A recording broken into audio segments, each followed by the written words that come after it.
The first one comes to us from Charlotte, North Carolina. The listener writes, "Could you explain why there will be animal sacrifices during the millennium?" And that, my friend, is a very good question. That is one of the objections that I heard against the premillennial viewpoint, and taking the scripture literally to restore the bloody sacrifices would be a terrible thing. Well, may I say to you, I've thought about that a great deal since then. I don't think it's a terrible thing.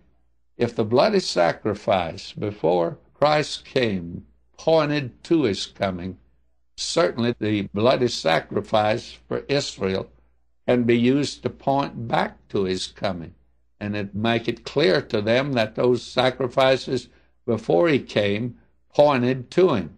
And then it will tell something of the tremendous price that he paid for their redemption, as it is for our redemption today.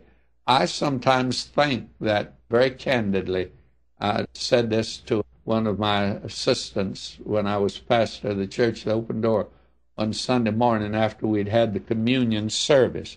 It was one of those Sundays where you felt like the congregation had not been reached, that they went through the service in sort of a matter of fact, a mechanical sort of way.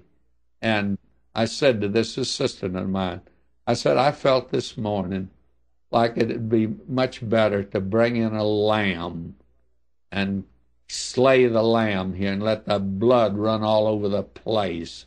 And it would shock some people and some would faint, but it would let them know that a great price was paid for their salvation. So I see nothing wrong in having the sacrifices in the millennium.